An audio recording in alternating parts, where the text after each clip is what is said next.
né, do Instituto de Padronizações e Tecnologias do governo americano, algo como se fosse a ABNT, que a gente tem aqui no Brasil. Lá fora eles têm um nicho para poder colocar padrões nas coisas que eles vão usar, principalmente no governo americano.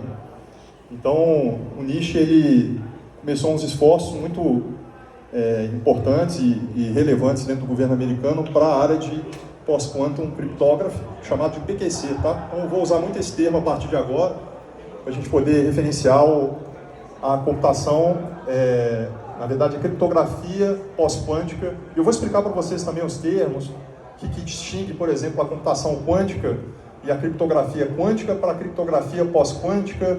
Enfim, se tiverem dúvida também, a gente vai abrir espaço para a gente interagir aqui, tá bom?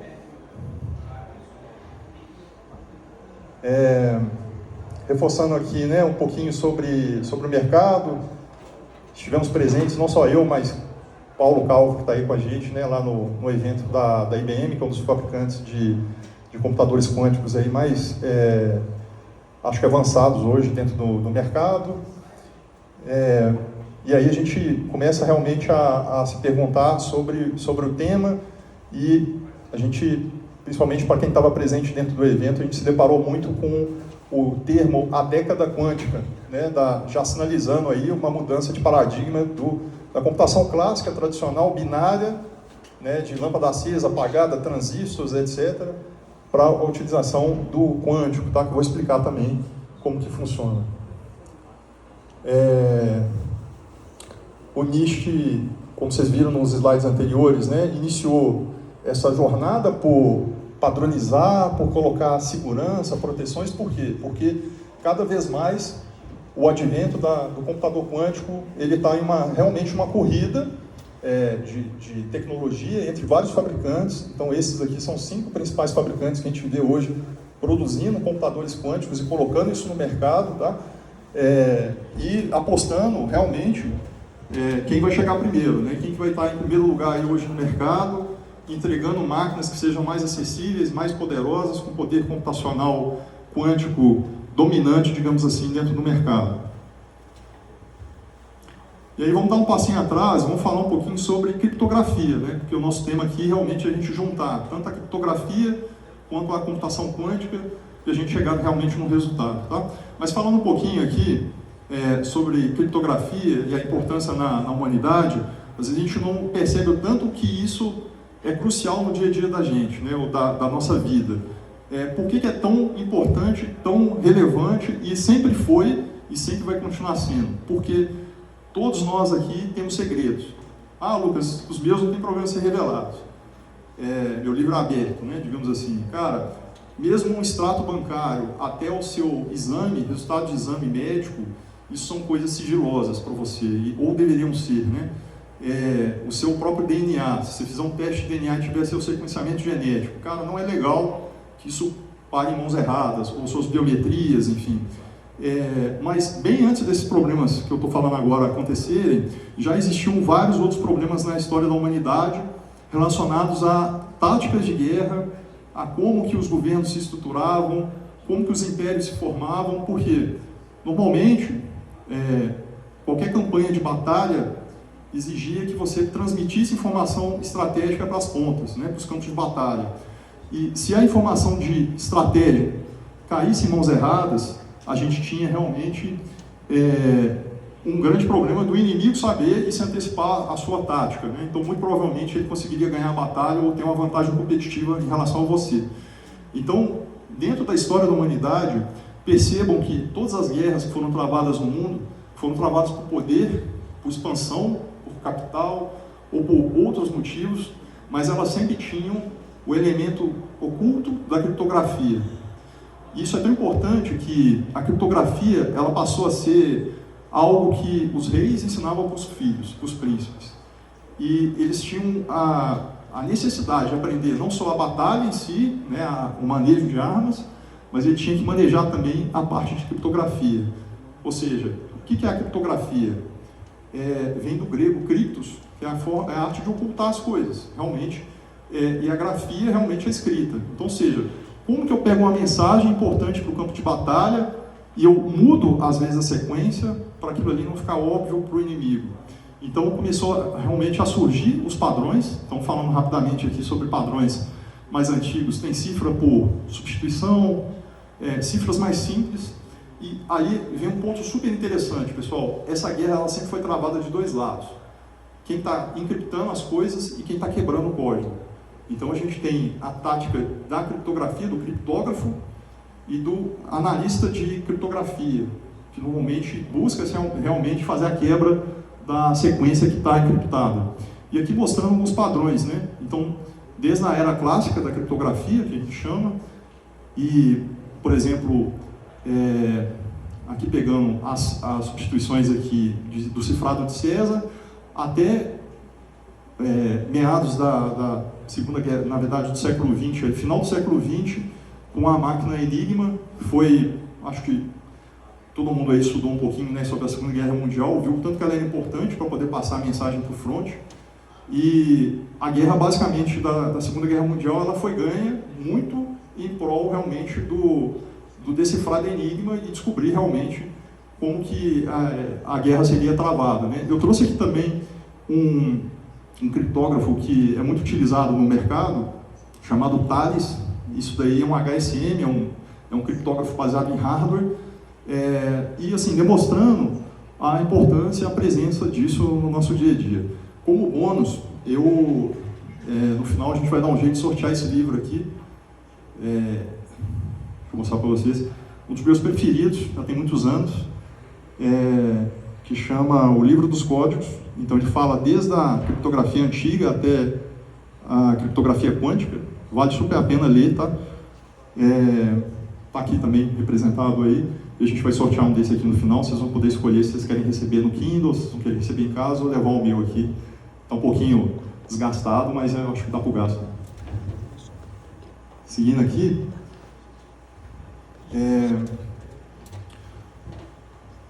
Vamos lá, falando aqui um pouquinho sobre utilização do dia a dia, né? No mínimo, a gente tem aí registro médico, e-mail, extrato financeiro, isso tudo é salvaguardado hoje por criptografia e existem os nossos padrões, né? Cada padrão que foi criado, como falei para vocês, tinha um grupo de pessoas que estava criando e um grupo de pessoas que estava querendo quebrar. Por que queria sempre? Porque sempre tinha informação de alto valor escondida. O tempo todo na humanidade valeu a pena quebrar uma cifra, seja ela qual for. Então, isso fez com que, obviamente, ao longo dos anos, ela fosse evoluindo e ela fosse utilizando de tecnologias que foram sendo lançadas ao longo da humanidade. Então, se surgia, por exemplo, um novo tipo de papiro, o pessoal pegava o papiro e entendia se dava para poder fazer uma esteganografia, por exemplo, que é ocultar alguma mensagem debaixo da superfície, por exemplo. Se surgir o computador, obviamente a pessoa vai começar a fazer cifra baseada em computador, certo? E daí para frente, né? E a gente chegou aqui até a gente tem aqui duas porções, né, de tempos. Então tem criptografia clássica aqui e a gente tem criptografia moderna.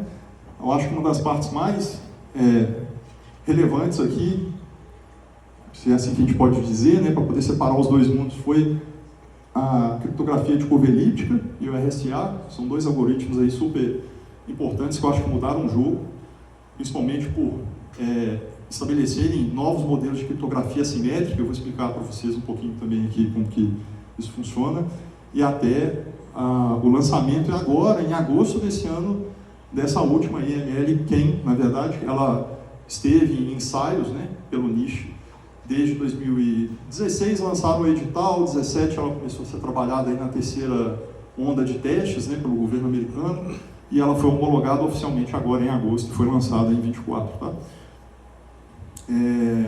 Aqui falando sobre os campos da criptologia. Então, a área de estudo de criptografia, ela está dentro de uma área maior chamada criptologia, e a gente tem aí três grandes, vamos dizer assim, macro áreas, né? A esteganografia, a criptografia em si e a criptoanálise. A esteganografia, vocês conhecem muito melhor do que eu. Aliás, assim, obrigado novamente pelo convite. Eu acho que tinha muita mais gente preparada para poder estar aqui do que eu, mas agradeço. E falando sobre a nossa palestra de hoje, a gente vai focar muito nesse meio aqui, que é a criptografia tanto simétrica quanto assimétrica e hash. Isso é super importante no nosso dia a dia, comercial inclusive. E aí falando um pouquinho para você sobre, eu acho que uma das coisas que muita gente me pergunta, fala, cara, qual que é a diferença da criptografia quântica para a pós-quântica? Isso é um hype, é para ficar bonito, né, de falar que é a criptografia pós-quântica, então fica mais chique de falar do que só quântica. E aí trazendo aqui para vocês, realmente é muito diferente, tá, pessoal? De forma muito simples, a criptografia quântica, ela realmente é feita com o computador quântico, é o que é processado no computador quântico, pegando as referências todas e aproveitando das capacidades da mecânica quântica para poder cifrar as coisas. Então vocês vão ver ali para frente, eu vou trazer realmente a diferença entre o bit e o qubit, e a gente vai ver que realmente assim, tem uma série de paradigmas novos, que essa criptografia aqui, ela faz utilização intensa para poder ocultar uma mensagem, para ela proteger uma mensagem. Entretanto, ela está no início da jornada dela de existência, de criação realmente, de modernização. Então, tem muito a ser criado ainda, né? Um dos protocolos mais importantes é o BB84, ele inclusive é implementado em redes quânticas, eu vou mostrar mais para frente também para vocês, mas ou seja, ele tem o objetivo de executar as proteções dentro de um computador quântico. O pós-quântico, pessoal, ele nada mais é do que a gente ter uma cifra que funciona no nosso computador tradicional, binário, que ele consiga ser resistente à era quântica, ao computador quântico. Então, existem problemas matemáticos que são possíveis de a gente basear um padrão de criptografia que nenhum computador quântico, por exemplo, conseguiria decifrar. Então, é disso que a gente realmente vai falar hoje na palestra, né? A gente já está, inclusive, explanando aqui sobre algumas introduções, mas ele é algo que vai ficar cada vez mais presente no dia a dia das operações, das empresas, da indústria. Por que eu falo dessa forma? Essa parte, inclusive, como está sendo gravada, eu vou pegar o mais leve possível, mas basicamente tem um colega meu que ele falou que existem dois tipos de criptografia. Existe uma que é para proteger você de ler o diário da sua irmã, e existe uma criptografia que é utilizada pelos governos. Então, tal qual existe a internet de superfície e existe a internet de não superfície, ou as internets de não superfície que a gente conhece bem. Então, basicamente aqui é um tema muito focado na superfície, né, no que a gente realmente tem de adoção mercadológica, mas obviamente existem também estudos mais profundos em relação ao tema. Tá? Ficou claro a parte do que é o quântico e o pós-quântico, o quântico utilizado em computadores quânticos, realmente qubits, não bits, e aqui o pós-quântico utilizado em computadores, como a gente conhece hoje, binários, mas essa criptografia forte o suficiente para poder impedir essa adoção, na verdade, essa computação daqui. Tá? Vamos lá falar um pouquinho agora sobre, acho que a unidade básica, né, de cada tipo de arquitetura, né, de engenharia de computação. Se a gente tem na computação clássica o bit, que ele é a lâmpada acesa ou apagada, a gente tem aqui na computação quântica o qubit, que ele é uma unidade básica da informação que é processada dentro do computador quântico, mas ele utiliza de subpartículas moleculares, atômicas na verdade. Ele pega uma partícula por exemplo, pega um fóton ou pega alguma partícula e através de um mecanismo de estabilização, às vezes cada computador tem uma arquitetura, mas tem arquiteturas, por exemplo, que você tem que colocar num nível de refrigeração super frio, como se fosse o espaço, para poder você conseguir estabilizar e fazer as leituras, e utiliza-se micro-ondas ou laser para poder você fazer essas interações com essas partículas, e dali você tem a leitura realmente da informação, né? Se ele está polarizado, se ele está magnetizado, se ele está emitindo alguma onda, e aí essa leitura, ela remete também ao número 0 ou 1, né? Ou a gente tem aí realmente uma grande quebra de paradigma, porque às vezes ela pode ser 0 e 1 simultaneamente, diferente da computação tradicional. E aí que vem realmente todo o poder da computação quântica, né?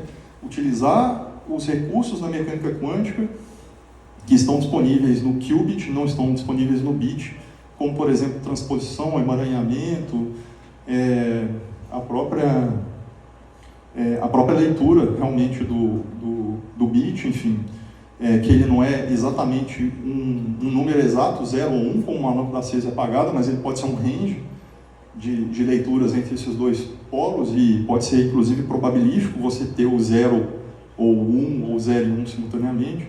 A gente vai falar um pouquinho mais para frente também. Aqui pegando um conceito da superposição, obviamente trazendo só uma pincelada bem rápida dos itens que compõem a mecânica quântica hoje para a computação, principalmente, que ela faz uso disso. É o caso da superposição. O que é a superposição? É a capacidade de um computador quântico ele conseguir elevar o processamento dele como se ele estivesse exponenciando as probabilidades. Então, ele consegue colocar, por exemplo, aqui os qubits em um estágio de superposição. Explicando aqui para vocês um pouquinho do qubit, né? Eles, por convenção, estabeleceram que para uma determinada rotação que remete ao polo superior, a leitura seria 0, ao polo inferior seria 1, e aqui a gente tem um estado, por exemplo, de superposição, que dá um poder computacional super maior, permitindo com que isso daqui eleve a potência, e a gente tem aí, às vezes, assim, uma leitura simultânea, inclusive, da representação binária ali. Eu não vou entrar tanto em detalhe, porque também a gente não vai ter tempo de explicar, mas fico disponível também depois para a gente poder conversar a respeito, tá? E falar um pouquinho sobre cada conceito desse daqui. Aqui, realmente, a parte de emaranhamento é um formato da mecânica quântica super interessante. Einstein, inclusive, no final da vida dele, ele ficou perplexo com esse fenômeno que existe quando você emaranha essas partículas subatômicas, e mesmo que você distancie uma da outra, sempre que você fizer uma leitura em uma, a outra também vai ter a mesma leitura. E se você colocar um payload nela, ou induzir ela a ter um determinado resultado, se isso for possível, a outra também vai apresentar o mesmo resultado, independente da distância. Então, se eu colocar uma aqui, emaranhada com outra, e depois eu levar ela para o Japão, claro que, em exemplo, ela estaria exatamente com as mesmas leituras, independente do local onde ela esteja. Tá? Elas têm é como se elas tivessem um link invisível entre elas por causa desse fenômeno aqui.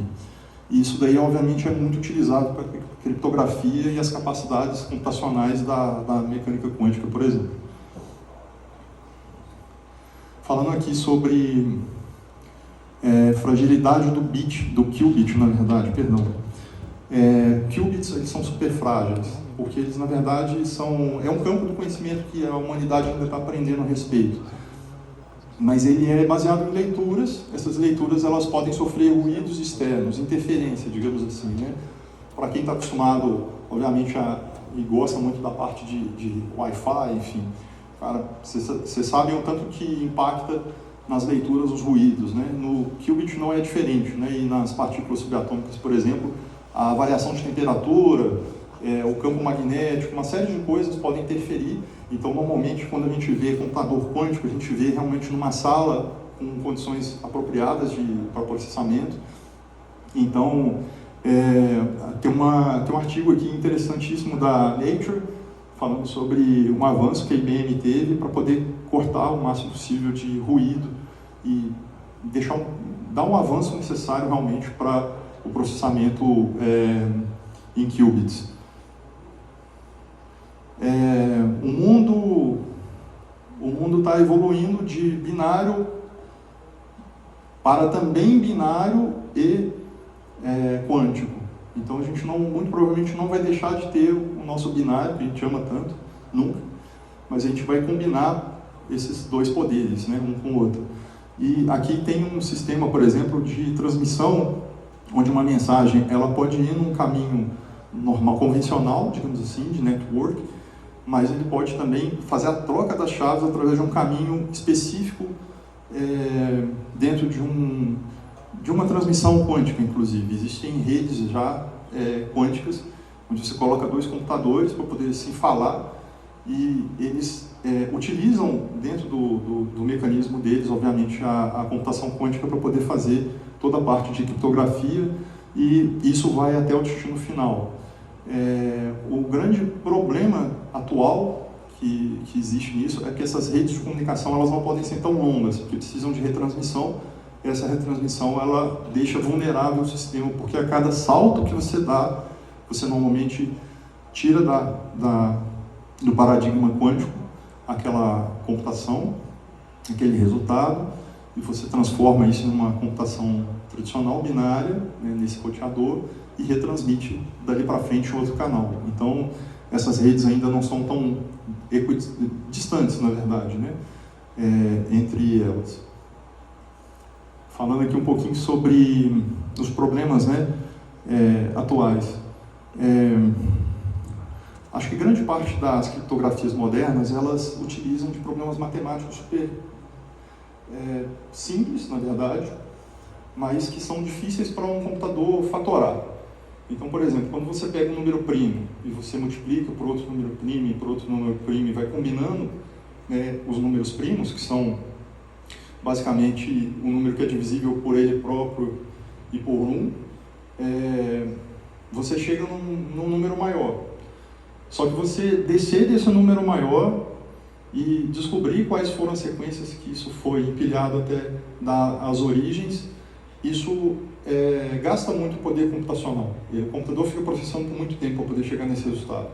E é com base nisso em que as criptografias atuais elas foram programadas, digamos assim, elas foram pensadas, os algoritmos foram estruturados.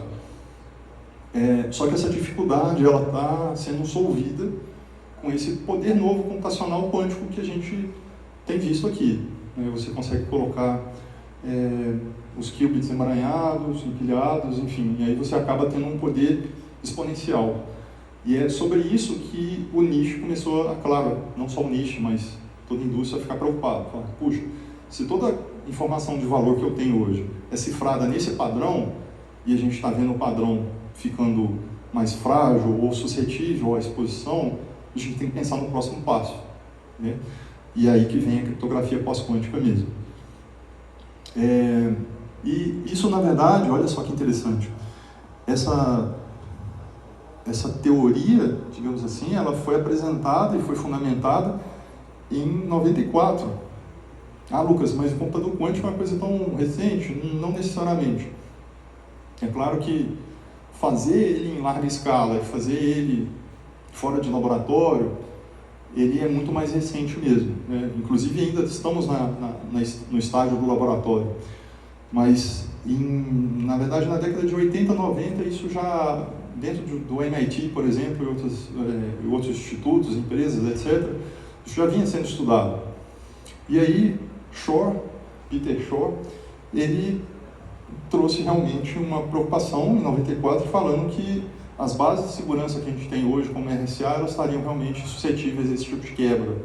Então, lá em 94, já começou-se um estudo bem robusto em relação a como que isso daí poderia, por exemplo, fazer a faturação desses números primos, por exemplo, ou especificamente pegar várias propriedades da mecânica quântica e abrir. Então, esses dois padrões aqui nossos, né, que são super tradicionais, inclusive coloco aí referência para vocês do site do nicho, né, falando sobre PQC, como que isso hoje está exposto.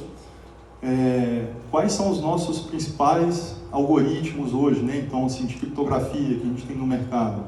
RSA, curva elíptica, criptografia baseada em faturação de números, assinaturas digitais baseadas em RSA ou SC, e apresentando para vocês, então, em contraponto ao slide anterior, as defesas possíveis. Tá bom, se a gente tem esses problemas, quais são as possíveis soluções que a gente tem para poder apresentar para o mercado?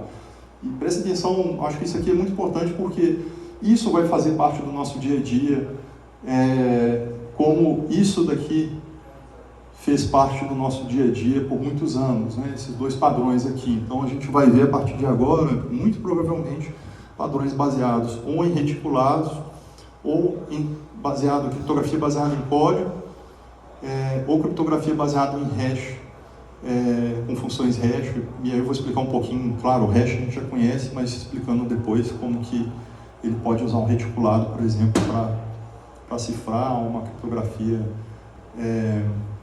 mista. Aqui falando sobre...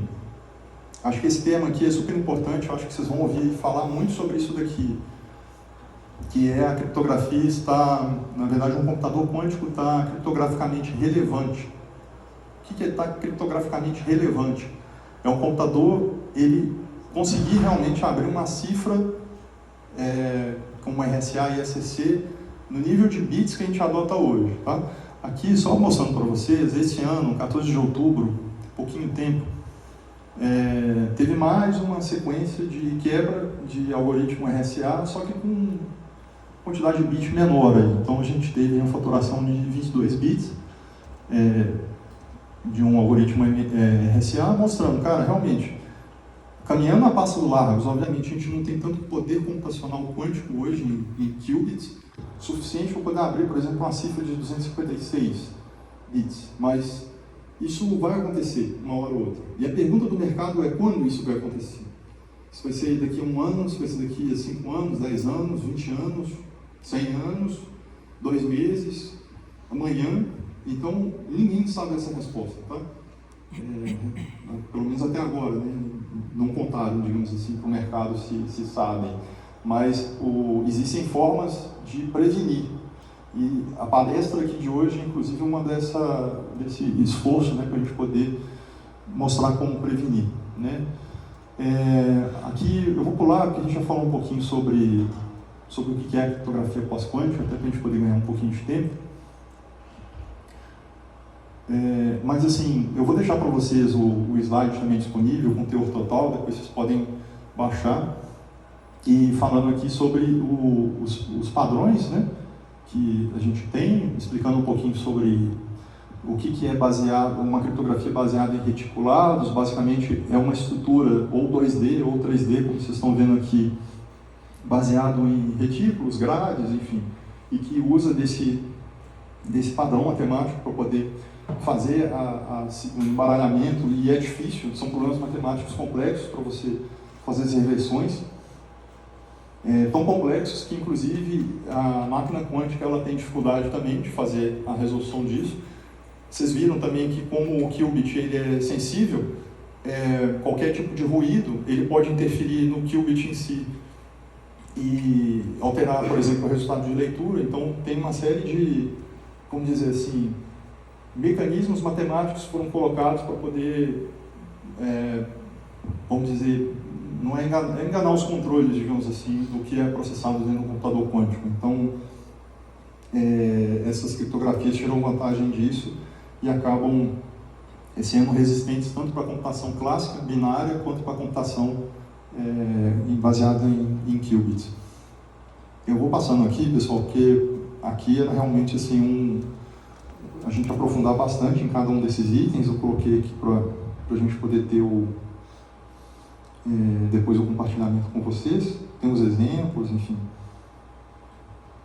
E vamos à parte que interessa aqui, a criptografia multivariada, já realmente uma criptografia bem focada aí na criptografia, no mundo quântico. Protocolos híbridos também. Acho que são os 4 grupos aí principais, explicando como que isso afeta também nos TLS, enfim. E aí, assim, abordagens, né? Boa. Chegamos aqui numa tabela comparativa de abordagens. Lucas, o que eu faço, cara, em relação ao planejamento criptográfico da minha empresa ou da minha vida, enfim? Uso algo que o Nish apresentou no mercado e sigo? Qual é a criptografia que eu escolho? Da mesma forma como a gente escolhia entre RSA e SCC, Curvelite, qual o padrão específico que a gente ia adotar, né, com base no custo computacional, qual é a máquina, se a gente está trabalhando com um dispositivo IoT ou se a gente está trabalhando com uma máquina que tem um poder computacional maior, o meio da transmissão, inclusive das chaves, né, o tamanho da chave, se ela é gigante, se ela é pequena, isso tudo é importante fazer as análises, né? Velocidade, por exemplo, de você abrir e reverter a mensagem, enfim, fazer as trocas das chaves. Então, não muda muito. lembrando os conceitos de criptografia simétrica e assimétrica, né? Onde você tem, na simétrica, vamos dizer assim, um ritual onde você explica para a pessoa quais são as chaves, a pessoa também, vocês transferem as informações ali, considerando que só vocês dois têm as chaves para abrir e fechar a mensagem, né? Isso é a criptografia simétrica. E na assimétrica, né, ela vem para resolver um problema. Por exemplo, se eu quero conversar com o Matheus e a gente está distante um do outro e a gente precisaria de mandar uma chave um para o outro para a gente poder começar as conversas, puxa, esse e-mail aqui ele é vulnerável, então como que eu mando uma chave sem um risco de ser interceptado, alguém pegar no meio do caminho, fazer uma cópia e falar agora tudo que eles conversarem nesse canal aí está fácil porque eu tenho essa chave que abre e fecha, inclusive eu posso mandar mensagem nesse canal ou posso escutar mensagens nesse canal usando essa chave que eu interceptei e copiei. E aí a criptografia assimétrica vem, né, justamente lá naquela quebra ali que eu tinha mostrado ali da linha do tempo, né, onde você consegue transmitir uma outra chave, uma chave pública, e os dois conseguem conversar mantendo um canal seguro e transmitindo chaves entre um campo e outro. Eu não sei vocês, assim, desculpem a forma de explicar isso da forma mais esdrúxula possível, mas foi uma das formas que um professor meu me explicou de como interpretar uma troca de chave assimétrica, né? Ou seja, a gente está num meio aqui que é inseguro e a gente quer trocar uma chave, por exemplo, e, cara, como que seria possível? Como que eles pensaram, né? E, segundo a teoria desse professor, ele falou, cara, pensa como se fosse um cadeado aberto. Eu mando pelo correio um cadeado aberto, ele vai lá, coloca a mensagem e tranca, e manda para mim, e eu consigo abrir com a minha chave. Ou seja, é uma analogia um pouco tosca de colocar uma chave como se fosse um cadeado, né? Mas é algo desse tipo que remete realmente à utilização de criptografia assimétrica. Por que eu quis dizer isso tudo? Porque a criptografia quântica, ela está muito focada, na verdade, ela está direcionada para a criptografia assimétrica. É interceptar realmente as comunicações que a gente possui aí, que a gente usa muito, né, com RSA, com SCC, nos certificados digitais que a gente tem nas assinaturas, e fazer essa quebra. Ele vai fatorar os números ali, ele vai chegar exatamente como essa chave privada ela seria, e ele vai conseguir abrir a mensagem, fechar a mensagem, e foi o que a gente viu lá naquele experimento dos chineses ali agora há pouco, né, que deu certo. Aqui falando sobre também mais uma página, né, de critérios para a gente poder fazer a avaliação do algoritmo, e aqui muito com base nos padrões, né, nos paradigmas de reticulado, código, multivariada. Não se atenham tanto a isso, assim, vai ficar transparente para vocês, obviamente, que vão pegar às vezes o tema para poder ler, mas para implementar a gente tem eu vou mostrar ali para vocês um macete um pouquinho mais simples para implementar. Falando um pouquinho sobre iniciativas, né, eu já tinha falado que o NIST ele puxou em 2016 um grande edital mundial de pessoas. A gente está com um problema aqui gigante com relação a computador quântico. Venham apresentar a proposta de vocês, os algoritmos de vocês, num concurso do governo americano, e isso iniciou uma corrida realmente entre vários estudiosos de criptografia no mundo todo. Isso lá em 2016, e várias baterias de teste começaram a ser feitas. Acho que tiveram 44 países no mundo que participaram ativamente disso, pessoas, na verdade, não países, mas pessoas de nacionalidades diferentes, a princípio ali 69 algoritmos, enfim, e são várias ondas, tá? Então a gente teve o resultado da terceira onda, na verdade, agora em agosto, mas ainda tem a quarta onda ainda selecionando em fases de teste, então muito provavelmente vão surgir outros algoritmos aprovados pelo NIST, né? O que é mais relevante falar é que em agosto agora a gente teve os 3 principais algoritmos resistentes à criptografia quântica lançados de forma oficial para o mercado, tá? 2 deles para assinatura digital e 1 para criptografia, efetivamente, tá?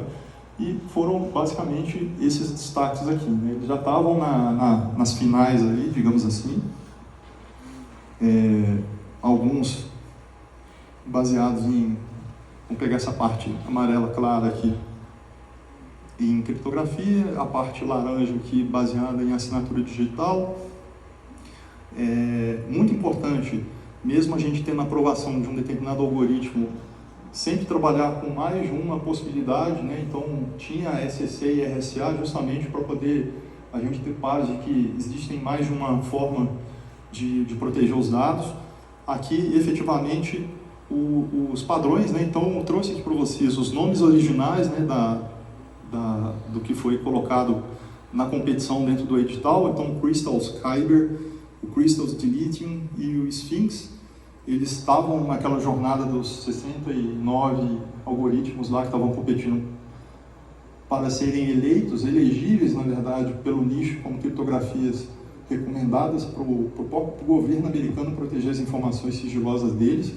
E, uma vez aprovados, né, aí tem aí notícia de 2024, mês 8, eles passaram a tiveram um nome de batismo diferente, então a gente vai ver muito aí esse tal do ML-CAM, ML-DSA e esse SALH e DSA também, remetendo às cifras originais, né, que a gente tinha ali, e já saiu os papers, então estão disponíveis lá para vocês fazerem download, caso queiram, um detalhamento, né, do chamado FIPS 203, 204, 205, lembrando as utilizações aqui, né? Então, se eu vou transmitir alguma mensagem, então, muito provavelmente, vou fazer a utilização do ML-CAM.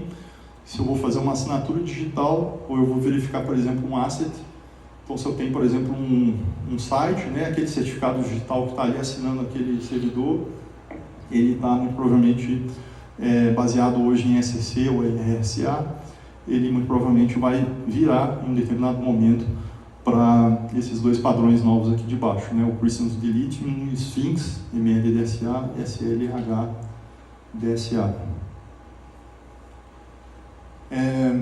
Tema, eu acho que isso aqui é muito importante também para vocês sempre terem em mente, é a questão do colheite agora e descriptografe depois. Eles estão chamando isso de um formato de ataque, mas na verdade é uma estratégia. Cara, se eu sei que provavelmente no futuro eu vou conseguir abrir as informações que estão sendo protegidas hoje com um padrão que vai ser aberto, porque eu já não começo a fazer uma cópia do que está sendo transmitido, criptografado com esse padrão atual, que vai ser vencido, e lá na frente eu descubro o que falaram. Então, na analogia que eu fiz aqui de um bate-papo com o Matheus, cara, às vezes essa transmissão aqui está passando códigos de um projeto super importante, que vai ser relevante ainda para o futuro. Cara, pega, copia o tráfego do que a gente está comunicando aqui, um sniff, alguma coisa nesse sentido, joga isso num bucket, num armazenamento e espera.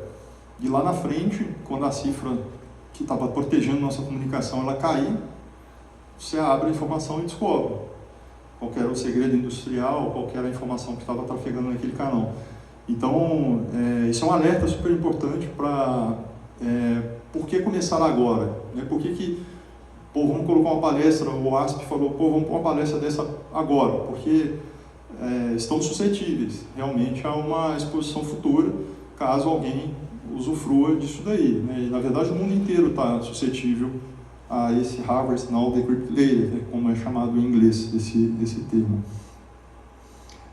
Muitos desafios e padrões para implementação, os principais é o tempo realmente que leva para você trocar as cifras, os algoritmos de cifra, na verdade, né, no mundo. Então isso não é uma tarefa fácil para quem trabalha aí com algoritmo de fornecedor, de terceiros, etc. Cara, eles vão ter que mexer na engenharia, muito provavelmente, do programa, do software, do código, para poder, do sistema, das infraestruturas, inclusive, né, que possuem algum tipo de criptografia, basicamente todas, e colocar isso compatível com o novo padrão. Então, por isso que é super importante a gente está trazendo isso daqui como um desafio, né? Aqui, isso aqui bem legal também, é uma tabela de comparação entre a performance, o tamanho das chaves, as assinaturas, o tempo, a verificação, os bits de segurança que cada uma delas possui, porque, obviamente, se eu vou fazer um dispositivo para IoT com um processamento menor, eu tenho que ver alguma coisa que seja também utilizável ali naquele hardware que proteja também. O intercâmbio também entre os padrões, né, eu manter compatibilidade é um outro desafio muito grande para esses times de criptógrafos que estão apresentando novos padrões, tá, para o mercado. E aí, assim, falando, né, disso que a gente acabou de comentar, realmente é super importante a gente já levar esses temas para discussões, né, em planejamentos e projetos, né, futuros. Isso vai precisar de budget, isso vai precisar da atenção das pessoas, como a privacidade demandou, como o bug do milênio demandou, enfim. E aí, chamando isso, né, a era quântica, né, ou a década quântica aí, que muito provavelmente já, não sei se a gente está no início, né, de uma década muito focada numa década quântica, ou que falta um pouquinho para a gente poder já entrar nisso, mas assim, está na iminência, inclusive sendo formalmente reconhecido por um governo americano. E aí, assim, Lucas, e aí o que eu faço? Vamos para fechar a apresentação aqui. Próximos passos, né? O próprio nicho recomenda você fazer um inventário. Né? O que você tem de criptografia dentro de casa? Quais são as criptografias assimétricas que eu tenho? Onde que elas estão? O que é relevantemente importante para eu poder pensar, por exemplo, naquele exemplo da comunicação com o Matheus ali, de uma mensagem cifrada com, às vezes, uma estratégia comercial, uma estratégia industrial. Cara, esse tipo de informação, será que se ela virar, se ela for exposta no futuro, quando a criptografia expor, ela vai estar ok para a minha empresa, ou vou ter alguma perda? Então, é muito importante que nesse momento a gente já comece realmente a pensar nas estratégias de tagueamento, do que eu considero como informação de alto valor para a minha companhia, para mim, enfim, para qual uso que eu for colocar. Super importante também, bullet point 2 aqui, avaliar os novos algoritmos, né? Então, uma das ideias dessa palestra era mostrar para vocês os algoritmos novos, para vocês poderem ir tendo familiaridade com eles, com os padrões matemáticos que estão por trás de cada um deles, e iniciar um planejamento, é óbvio, né, para a substituição das cifras dentro da empresa. Claro, maior esforço, na verdade, menor esforço, maior impacto, a forma como a gente achar que deveria adotar dentro das empresas aí, ou dentro do nosso planejamento individual também. Afinal, a gente também tem informações de alto valor aí, como os nossos dados pessoais, enfim. Então, pessoal, basicamente era isso que eu tinha para poder trazer. Tem aqui algumas ainda referências sobre projetos que eu gosto, eu acho super interessante, por exemplo, a Fundação Linux tem um site dedicado para isso.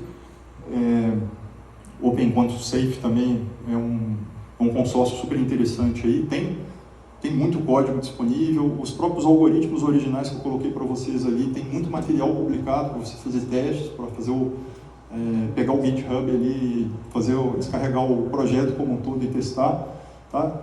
E é isso, obrigado pela gentileza, pessoal. Valeu.